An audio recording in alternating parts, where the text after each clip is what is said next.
매주 화요일은 다양한 분야의 신들과 함께합니다. 월간 신세계.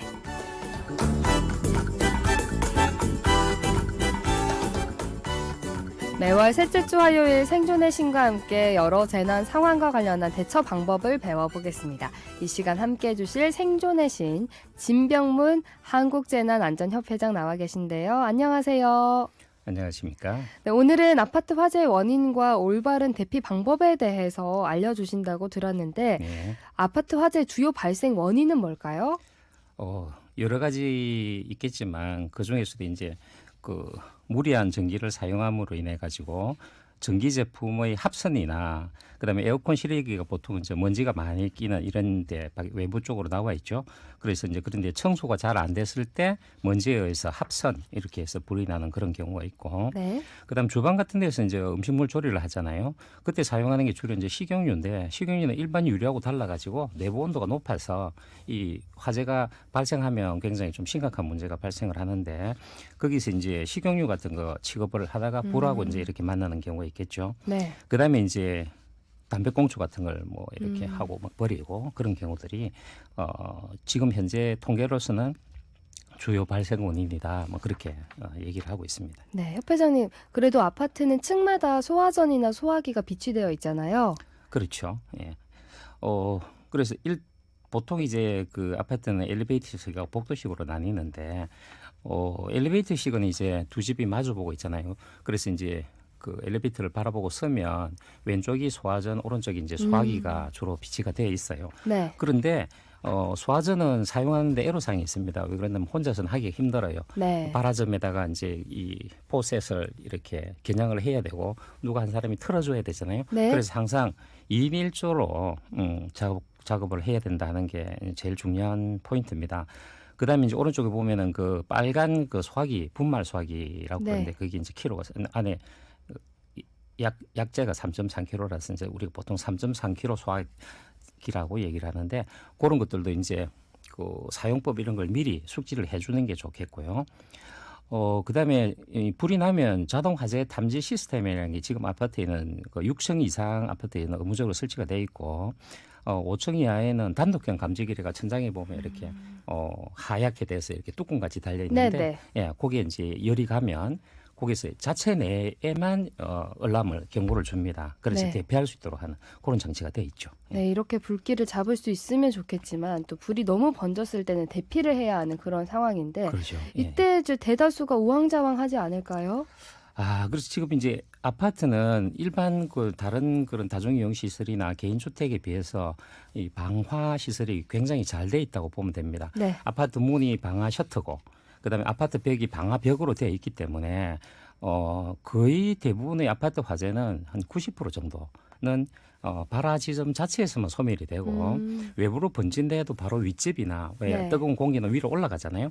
그래서 이제 윗집이나 이런 데 연기로 인한 피해 그 정도지 굉장히 심하게 화재가 나가 자기 집까지 바로 이웃에서 사고 화재가 났다고 쳤을 때 자기 집으로 번지는 거는 뭐 거의 1.6% 정도에 불과하다 이렇게 볼 수 있습니다. 네. 그래서 화재가 발생했다고 해서 무조건 대피하는 것보다는 좀 상황을 지켜보고 때에 따라서는 계단이나 옥상으로 피하다가 여러 가지 또 더 큰 사고를 당할 수도 있습니다. 네. 그리고 이제 엘리베이터를 지금 현재 교본에 보면 무조건 사용하지 마라 이래 돼 있는데 이게 이제 조금 모호한 그래서 개정이 좀 필요하다고 생각을 하는데 엘리베이터도 선택적으로 지금 현재의 화재 상황으로 봤을 때 별 그런 탈이 없다, 큰 문제가 없을 것 같다 싶으면 이용해서 빨리 대피하는 것도 방법이에요. 그런데 물론 그걸 매뉴얼에서 딱 그렇게 명시할 수 없는 게 화재는 항상 그 상황이 어떻게 변해가는가를 일반 사람들이 잘 보고 거기에 맞춰서 현명하게 대처를 해야 되기 때문에 상황을 잘 보고 판단을 해라. 네. 이렇게 말씀드리고 싶습니다. 유연한 네. 판단이 필요하다 이런 그렇죠. 말씀을 예, 예, 해주셨고 그렇죠. 만약에 지상으로 대피가 어려울 때는 완강기를 또 사용할 수 있잖아요. 완강기는 이제 층 제한이 있거든요. 10층 이상 되면 완강기를 타고 내려다 바람 때문에 이게 이제 회전을 하고 해갖고 벽에 부딪히고 해서 인사사고 같은 거 날 수 있기 때문에 이건 법으로 강력하게 10층 이하에만 사용하도록 이렇게 되어 있습니다. 그래서 그런 게 또 없는 아파트도 많고 그다음에 저층 아파트 같은 경우에는 대피 공간이라가 조그마한 이렇게 이제 방화벽으로 다 쌓여 있는 이런 공간도 있고, 그다음에 옆집으로 건너갈 수 있는 경남 칸막이 해갖고 베란다에 이렇게 네. 지나가도록 하는 것도 있고, 아랫집으로 또 구멍을 내고 내려갈 수 있는 하향식 피난구기 이런 것들이 또 설치가 되어 있습니다. 그래서 네. 자체 내로 이런 이용 시설들이 있는가를 잘 보시고 활용을 하시면 되겠습니다. 그리고 2016년 2월 이후에 건설된 아파트에는 옥상문이 화재가 나면 자동으로 이렇게 개폐될 수 있도록 하는 것이 의무 설치가 되어 있으니까 자기 아파트가 언제 만든 아파트인가 이런 것들도 관심을 가지고 보시면 될 것 같고, 네.